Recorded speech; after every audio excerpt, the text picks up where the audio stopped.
What happens when the weight of unspoken truths crushes the soul? When the blood of tyrants courses through the veins of the oppressed, can flames deliver the justice that chains deny? Who was Delia of the Shenandoah Valley? And why did she set ablaze the grand Hawthorne Manor, trapping its inhabitants in an inferno on that fateful Christmas Eve in 1851? Whispers call it retribution. Skeptics label it lunacy. But the raw truth, drawn from the shadows of history and survivor accounts, cuts deeper than any blade. Dare you uncover the tale that time tried to smother in ashes? If you're drawn to authentic stories rooted in the brutal realities of America's past, tales unearthed from slave narratives, court records, and forgotten diaries, hit subscribe and ring the bell. You won't want to miss our deep dives into the hidden scars of history. In the forgotten corners of old estates, silence isn't golden. It's a predator, coiling tight around your chest until you forget how to breathe. Hawthorne Manor, perched on the misty fringes of Staunton, Virginia, embodied that oppressive hush. Erected in 1785 with British blueprints and blood-soaked tobacco profits, it stood as a decaying monument to faded glory. Its grand pillars flaked like old skin under the relentless sun, and its arched windows glared out like accusing eyes, hiding horrors within. But beneath the facade, the air thrummed with a ruthless authority, calculated, unyielding, and vicious. Delia arrived there as a wide-eyed child of 10, her wrists raw from shackles, the memory of her father's auction block sale still scorching her mind. The manor loomed indifferent, no greetings, no mercy, just a cold assignment to the kitchens. Sharp-witted and soft-spoken, she quickly rose to tend the household, her small hands scrubbing floors that echoed with the ghosts of whipped backs. By 14, she was thrust into motherhood without the title, nursing the infant twins, Caleb and Silas Hawthorne. Their birth mother, Eliza, succumbed to a raging infection days after labor, muttering of a family poison in her delirium. Elias Hawthorne, the iron-fisted patriarch, shed no tears. "Weakness is the devil's lure," he'd growl, his voice like gravel under boots. He ruled with a whip's crack and a Bible's thump, seeing emotion as rebellion. Delia poured her soul into those boys, humming forgotten lullabies from her own shattered youth, shielding them from thunderstorms with stories of African kings, coaxing smiles with puppet shows made from scraps. They adored her in their innocence, toddling after her like shadows. But by 7, the poison seeped in. "You're just the help," Caleb sneered one day, echoing his father's venom. As they matured, affection twisted into dominance, their games turning to taunts, their demands laced with cruelty. The Hawthornes preached hierarchy like gospel. Every drawer aligned, every tool sharpened, every life slotted into its cage. Elias, gaunt and unyielding as a winter oak, enforced it with savage precision. His footsteps thundered like judgment, sending shivers through the quarters. Nights were the worst for Delia. Creaks in the dark, a door's sigh, the unwelcome weight of power. "Guard your spirit, child," Aunt Hattie, the grizzled cook, warned over flickering candlelight.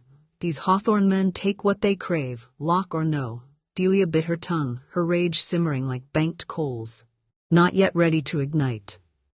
Beyond the manor, cotton fields stretched like wounds, echoing with the crack of overseers' lashes and muffled cries. Slaves weren't people here, just tallies in a ledger.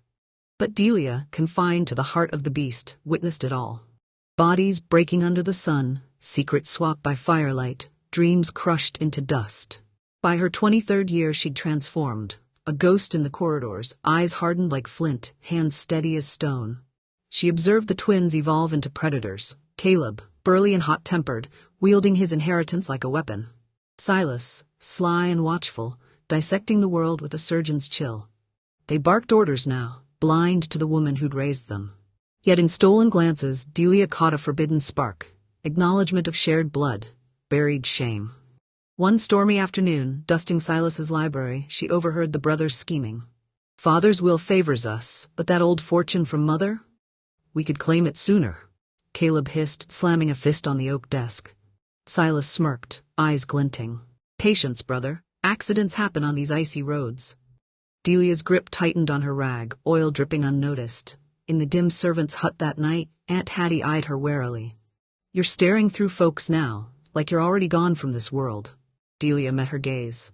"No, Hattie, I'm seeing them for the first time, clear as daylight."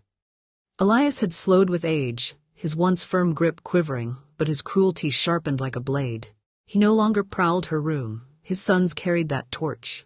One dawn, a young field hand named Jonah filched a crust of bread, a desperate act. Caleb demanded spectacle. 40 lashes, he roared. Delia watched from the shadows as Jonah's skin split like overripe fruit, Silas jotting notes in his ledger like a clerk tallying debts. The plantation fell into an eerie quiet afterward, even the wind holding its breath. Floorboards groaned secrets, portraits whispered accusations, mirrors reflected not faces but judgments. Then came the revelation, hissed by Aunt Hattie under a moonless sky. Elias is your kind girl, your blood father. Them boys, your half-brothers, cursed by the same rot. Delia froze, the truth slamming like a door. She'd sensed it in Elias's lingering stares, her features echoing his in cruel irony. No liberation in that knowledge, just heavier chains. But it sparked something primal, not vengeance yet, but a fierce clarity. This house wasn't built on love, but theft. Of land, lives, legacies. December 1851 descended like a shroud, frost etching the windows like veins. The air thickened with unspoken dread, fields barren, trees skeletal sentinels. The annual Yuletide feast loomed, a facade of merriment masking the manor's decay. Servants scrubbed until knuckles bled, polishing heirlooms that reeked of blood money. Caleb stalked the halls, barking at phantoms. Silas penned missives with feverish focus. Elias brooded in his den, his glare piercing Delia like a accusation. She glided through preparations, peeling roots, kneading dough, her mind a whirlwind of echoes. 3 nights before the eve, young Lila, a fresh-faced 16-year-old assigned to the upper floors, ignored Delia's whisper, "Steer clear of the west wing after dusk." Lila returned shattered, dress ripped, spirit fractured, bruises blooming like dark flowers. Delia found her huddled in the barn, rocking silently. No words passed. Delia simply held her, rage crystallizing into resolve. In the pantry's gloom, Delia unearthed a hidden box. 3 rag dolls, stitched from scraps, symbols of lost innocence. One with yarn hair, one ribbon-bound, one faceless. "You're courting fire," Aunt Hattie murmured, spotting her wrapping them in soot-streaked cloth. Delia smiled faintly. "Fire's the only cleanser left." Snow blanketed the eve like a false peace, guests arriving in sleighs, shaking off flakes and pretense. Laughter rang hollow against roaring hearths, wine flowed like forgotten blood. The twins reveled, toasting old conquests with barbed wit. Elias presided like a decaying king, his eyes tracking Delia. She served flawlessly, trays balanced, smiles feigned, then vanished into the bowels of the manor. No one noted the kerosene trails snaking upstairs, soaking rugs, seeping into walls. No one questioned her damp skirts. At midnight, as carols faded, Delia ascended to the attic, flinging open a casement to the blizzard. The slave cabins hunkered dark below, a world apart. She struck a lucifer match, flame dancing on her fingertips. No pleas to heaven, just a deep inhale. Then, with a flick, the rag ignited, tumbling into the pooled oil below. Fire doesn't whisper, it devours. Flames raced like liberated spirits, licking wood, swallowing curtains, roaring through halls. Smoke billowed, thick as regret, choking portraits of dead hawthorns. Screams pierced the night, Caleb's bellows, Silas's pleas, Elias's curses, but the inferno answered only with crackles and collapse. Delia walked amid the chaos, untouched, a silhouette against the blaze, stepping past locked doors where her kin thrashed in vain. Dawn revealed ruins, smoldering timbers, skeletal frames, the well standing sentinel. Delia perched nearby, soot-streaked but serene, watching embers dance like freed souls.